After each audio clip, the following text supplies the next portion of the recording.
All right, everybody. So, welcome back to the YS channel, and then which is obviously your home for obscure and cult movies. Eric, do you remember the movie that Immortal's dad was obsessed with that had Queen for its soundtrack? Flash Gordon. No. Close, but not close. The 1987, Oh, the 1987 movie Highlander, starring oh, fuck, Christopher Highlander. Lambert, Clancy Brown, and Sean Connery. Oh shit, that's right. Sean Connery was in this. Yeah, the one and only Sean Connery. Sadly, there should have been only one movie. I agree with you. It should only have been one. But anyhow, let's take a deep dive into this movie, and explain its lore and all the other fun stuff. So basically, for those of you who are unaware about what Highlander really is, again, basically, like the characters of Clancy Brown, Christopher Lambert, Sean Connery, they all play these immortals, and basically, the immortal, there can only be one of them. There's a thing they discussed called like the Gathering, where essentially they get like fight to the death, but the Brown character, as we'll discuss later on, has other plans. He wants to be the one, as they should say. So, when you got a movie that stars the future Mr. Krabs, James Bond, and Lord Raiden, you're in for a treat. Well, basic core rules that the Highlanders or the Immortals in the franchise have to follow is: one, they cannot kill or commit violent acts on holy ground. Mm-hmm. Ground. You only die if you get your head cut off. And another key rule is Immortals cannot have children. Yep. Yeah, they explained that pretty well. That's for sure. And of course, the biggest rule of them all, there can only be one. In the end. Well, so, here's the crazy thing is with this movie, which to me should have been an epic. It is an epic. But what's crazy about it, because it's well known, we're here talking about it in the year 2025 and everything. And when it came out, as you're about to discuss here, it didn't do too well. Which, when you watch this fucking movie, I'm like, how did it not do well? It's kind of like Dragon Slayer was in the early 80s. That was a pretty damn good movie. And it's of this type of genre, this fantasy, sword and sorcery genre kind of thing. It even has a mostly British cast like this movie does.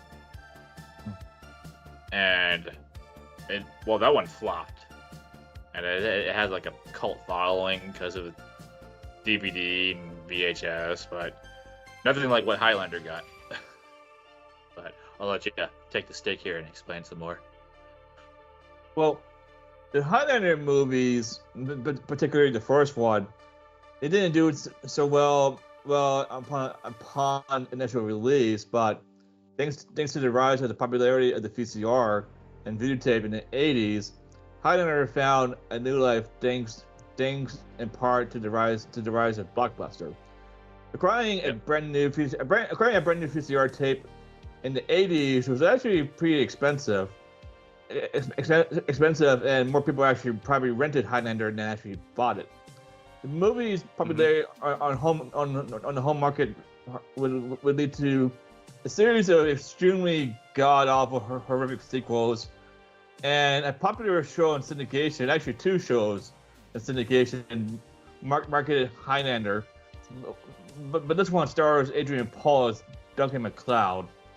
The movie sequels are so bad that they don't deserve a review, but no, Highlander 2, The Quickening, is considered one of the worst movies of all time, and popularized the so-called director's cut in home movie markets. By the time Adrian Paul was leading the Highlander films, Highlander 5, The Source, was now straight-to-video trash, and in my opinion, the worst, even worse than Highlander: The Quickening. Yeah, which is crazy because as awesome as this movie was, Highlander 2: The Quickening was equally as fucking terrible. I mean, I don't understand how you dropped it that bad, but one of the amazing things that Highlander, the first Highlander, the only one, has going for her, again, Queen, the famous hard rock band that has Freddie Mercury as the frontman, is again on the making notable contributions to the numerous tracks to the pretty much the soundtrack of the movie, and they help promote the movie and the franchise as a whole. So reportedly, Queen was so invested into the movie that various band members picked scenes to write songs to, and then this was the only movie apart from Flash Gordon they actually contributed a soundtrack to, like, significantly. Well, Queen, in my opinion, actually made one of the most positive contributions to the movie apart from the actual script and casting Christopher Lambert as Highlander. But another cast member to take note is Sean Connery. Sean Connery is this is the only franchise apart from James Bond where Sean Connery reprises a role in a sequel. Unfortunately, that sequel was Highlander 2: The Quickening, and the first one, here's a spoiler: he dies fighting the Kurgan, played by Clancy Brown, who will go on to become Mr. Krabs. He dies in that movie, but in Highlander 2, he comes back to life, which means completely bullshit that I cannot fully discuss here. And discuss here, and also him and Christopher Lambert and the other immortals are apparently aliens in that movie from planet called Zeiss.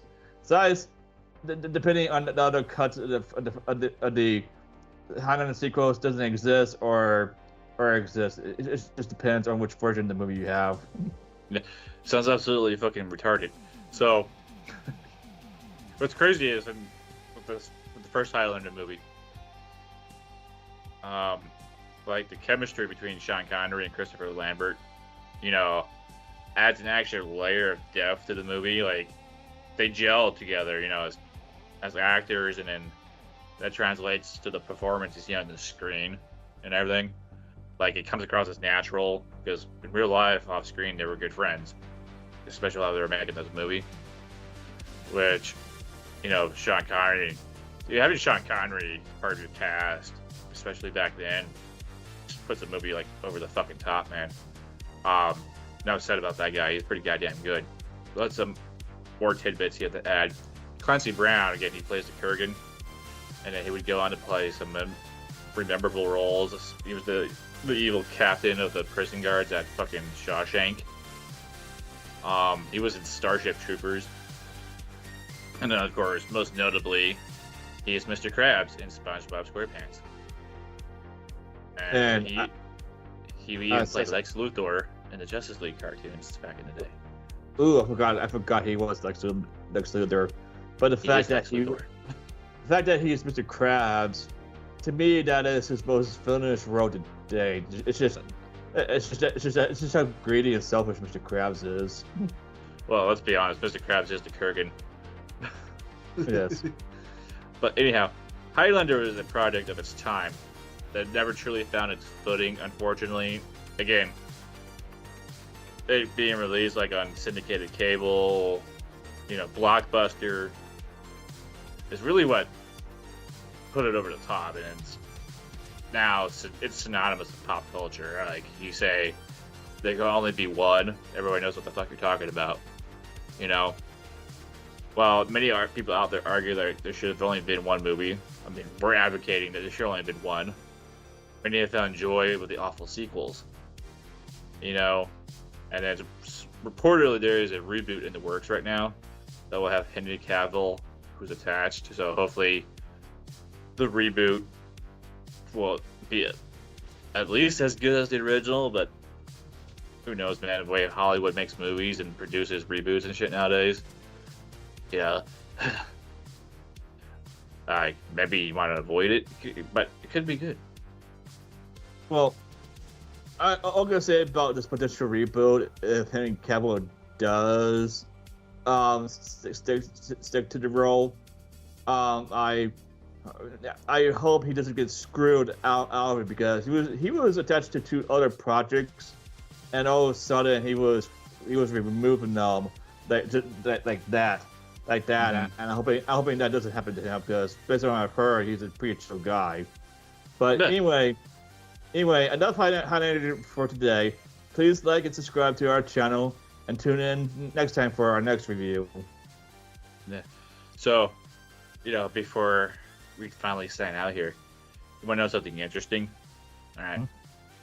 So, you know that Christopher Lambert again. He's Mr. Macleod and all that fun shit. And then he was Lord Raiden in the original Mortal Kombat movie. Mhm. And he turns that down. Well, he turns down the sequel, which is Mortal Kombat Annihilation, which is right up there when you talk about some of the worst movies ever made. It holds a special place in the rankings of worst movies ever made. If you ever have the chance to watch it, it's pure comedy. So he turned down that movie because he thought it was going to be terrible. Okay? And then look at all the shitty Highlander sequels and other stupid movies he's been in. All right? So when you have a guy like with that amount of experience telling you a movie's going to suck, you might want to listen to him. Especially with all the shitty career decisions he's made as far as starring roles go.